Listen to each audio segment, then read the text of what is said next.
¿Qué hay? Muy buenas. Hoy voy a meterme a hablar de otro de estas cosas de las que hablo yo y bueno, pues cada uno que haga después lo que quiera, porque en varios comentarios que han salido sobre los vídeos que he hecho acerca de la ciencia en tiempos de negacionistas y no sé qué, no sé cuánto, salieron algunos comentarios interesantes acerca de, en el último vídeo en concreto, en la tercera parte de ese vídeo, vi algunos comentarios acerca de la creencia en Dios y no la creencia en la ciencia, porque de nuevo creo que creer en la ciencia es un poco una contradicción, pero sí la idea de creer en Dios y tener, a su vez, o ser científico o tener, o sea, ser activamente científico o simplemente tener depositada uno la confianza en la ciencia.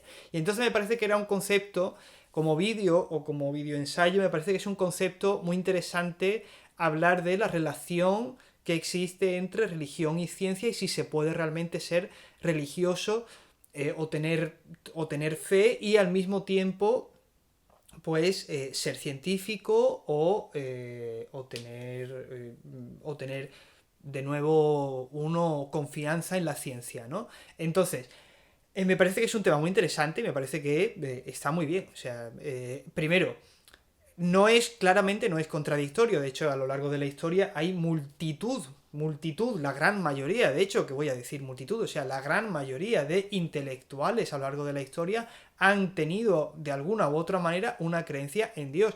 Y hablamos incluso de personas de las que poco se puede sospechar su creencia religiosa y poco se puede sospechar de sus aportaciones intelectuales, ¿no?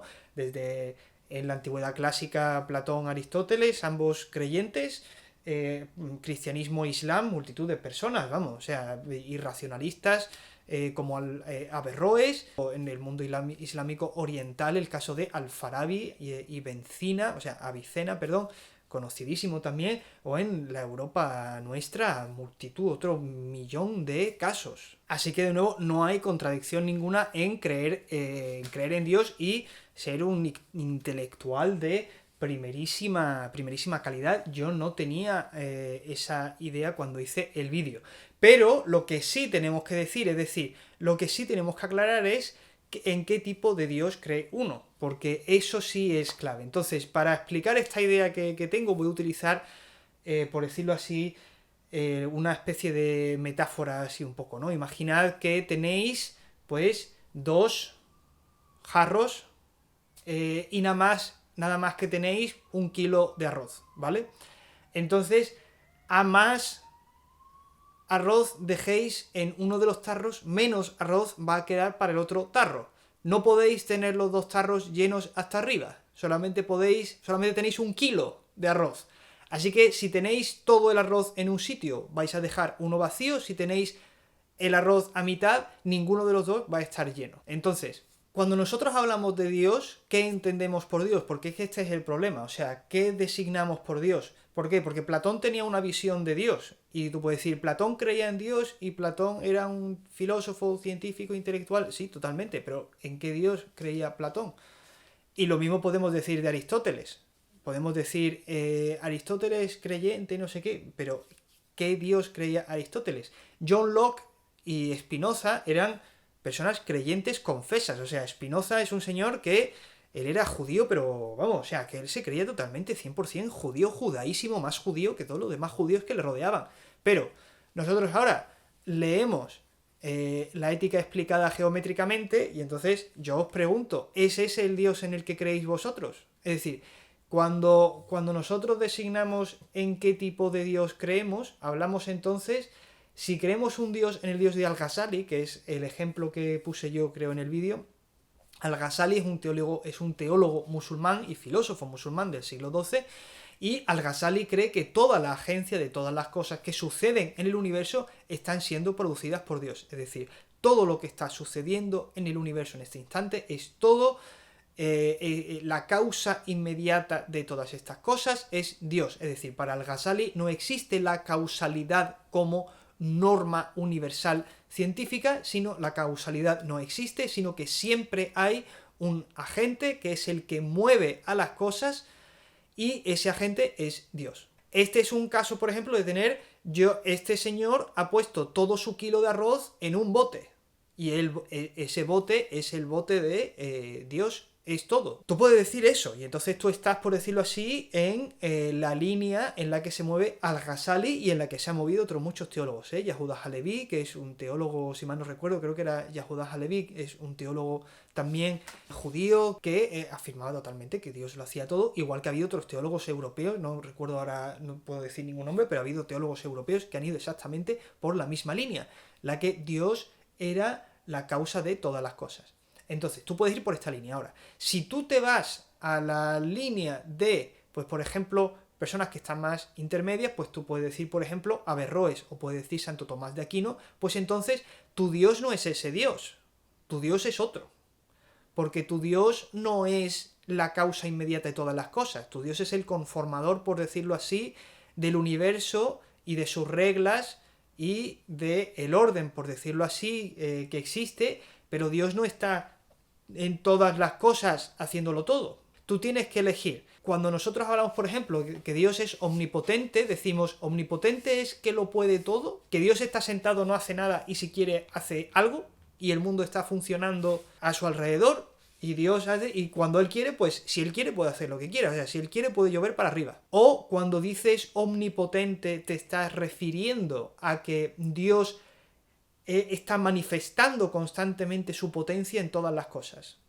Es que hay una diferencia muy sutil, porque si tú estás diciendo esto último, Dios está constantemente en todo y entonces no hay leyes de la naturaleza, no hay leyes de la física, porque no hay ninguna ley, porque no hay ninguna regularidad, porque Dios puede cambiarlo todo en cualquier momento. Si tú estás posicionado en el Dios de Averroes o en el Dios de Santo Tomás de Aquino, pues Dios es una especie de figura que ha conformado las leyes del universo y que puede intervenir de vez en cuando. Para eventos así, ¿no? Por ejemplo, Averroes te diría que los eventos proféticos, como la vida de Mahoma o de Jesús o de Moisés, son eventos en los que Dios ha intervenido en la historia, pero que ha sido momentos. No es que Dios intervenga constantemente para todas las cosas, ¿vale? Y lo mismo te diría Santo Tomás de Aquino, ¿no? Dios interviene mediante unas figuras proféticas o mediante su propio hijo, porque el Santo Tomás de Aquino, pues cristiano, su hijo interviene, digamos, en la historia, pero las leyes de la naturaleza son las que son, y las ha hecho Dios, pero una vez las ha hecho Dios, Dios no está constantemente empujándolas, por decirlo así, para que funcionen. Es decir, no es lo mismo un caso o el otro. Después tenemos otro, podemos ir todavía más lejos, ¿no? Podemos podemos tener la visión del Dios como relojero, que es un señor, o sea, entender a Dios como un señor que ha puesto, por decirlo así, ha hecho la maquinaria del universo completa, la ha cargado, ¿no? Por eso decimos relojero, ¿no? Porque le ha dado la energía, y una vez da la energía, Dios se retira. Y es eso, como un relojero. Una vez el reloj ya está hecho, el relojero no vuelve a intervenir más, a no ser que se rompa o se estropee, pero vamos.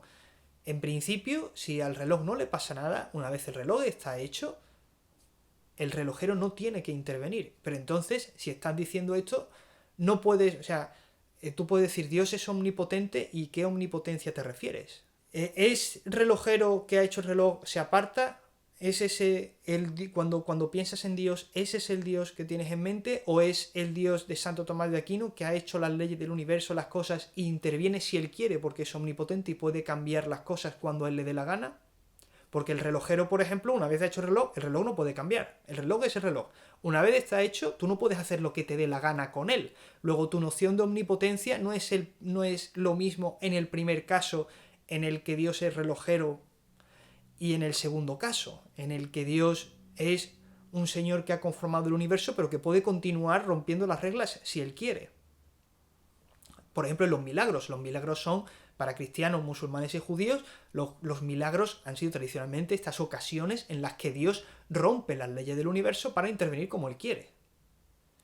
Y ya, bueno, en el último caso, el que decíamos de Al-Ghazali, como no hay reglas, no hay nada, porque todo lo hace Dios, pues como no hay reglas, no hay nada que romper. Es decir, el milagro es una cosa, pues, tan espontánea y tan natural como el resto de todas las cosas, porque como Dios lo hace todo, pues la explicación de todo es Dios. Entonces, a medida que uno va escalando, y tenemos, digamos, Al-Ghazali, todo lo hace Dios. Segundo, Dios hace las reglas y Dios, si quiere, las rompe cuando quiere porque ha hecho la maquinaria, es suya y se la folla cuando quiera. tenemos una escala más todavía, el Dios relojero, que Dios hace las reglas y una vez están hechas no se pueden tocar, es imposible tocarlas porque eso es lo que ha hecho. Eso, por ejemplo, es lo que diría Aristóteles. El Dios de Aristóteles es ese primer motor que está arriba, digamos, en el universo, y entonces es el que proporciona esa fuerza motriz que va encajando, que desplegando, por decirlo así, en todos estos, a través de los planetas, en la Tierra, y el mundo es eterno, es decir, ese primer motor aristotélico no ha creado el mundo para Aristóteles es eterno, no se ha creado en ningún momento. Entonces, claro, si tú crees en el Dios de Aristóteles, tu Dios no es omnipotente en el mismo sentido en que es omnipotente un Dios cristiano, por ejemplo. Igual que, por ejemplo, podemos decir, pues de acuerdo con el diálogo tal de Platón, pues tú tienes el demiurgo y tú tienes al Dios o el bien más allá de la esencia. ¿Cuál es?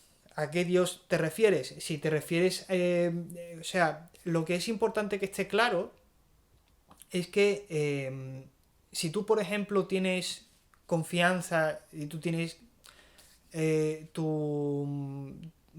tu confianza depositada en la ciencia y tú crees, por ejemplo, que cuando la ciencia da una explicación, por ejemplo, citaba el caso de la lluvia, ¿no? Si tú tienes una explicación científica de la lluvia, tú no puedes decir o sea, tú puedes decir como una figura poética o metafórica que Dios es la causa de la lluvia, pero tú no puedes decir que Dios es la causa inmediata de la lluvia, porque tú sabes el proceso causal que produce la lluvia. Entonces, si tú estás negando ese papel causal a Dios, tú no puedes estar creyendo en el mismo Dios que están creyendo esta gente. Entonces, es que cuando la gente dice creo en Dios, es como no decir nada.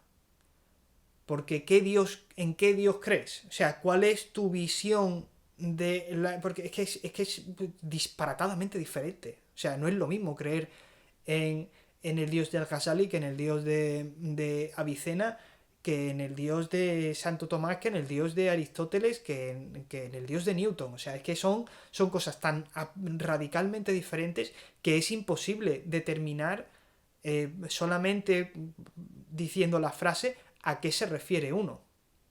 Entonces, esto es una reflexión para las personas que creen en Dios y que tienen su fe depositada, o sea, su confianza, mejor dicho, depositada en la ciencia. Es decir, cuando vosotros pensáis en Dios, ¿cuánta agencia tiene Dios? O sea, si vosotros sabéis, por ejemplo, física o matemáticas o lo que sea, y creéis en Dios, lo cual es muy legítimo, muy legítimo.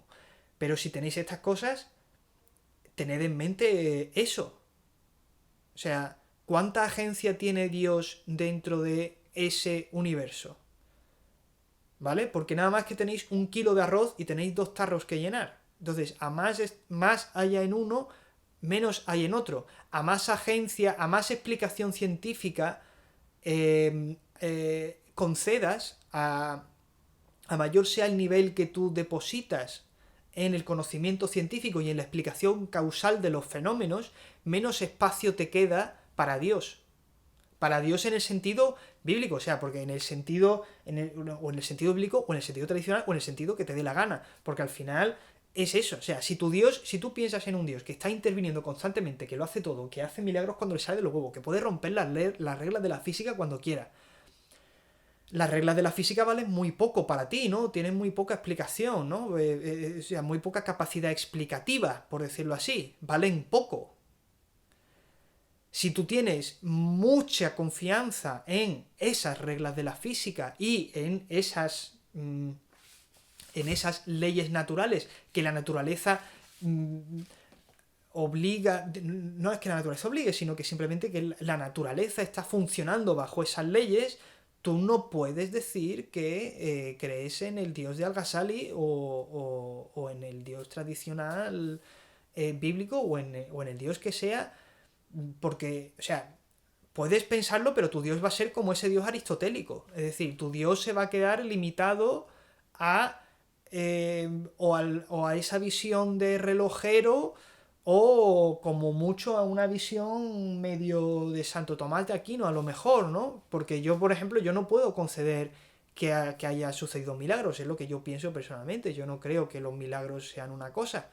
Yo no creo que los milagros sucedan, ni que haya habido milagros. Entonces, si tú eres una persona que concede la existencia de los milagros, y de nuevo es una cosa que es tuya y respetable, y tú si tú quieres lo haces, si tú concedes que hay milagros, tú no puedes tener el mismo nivel de confianza depositado en la ciencia, porque los milagros son una clara violación de leyes que nosotros conocemos con certeza.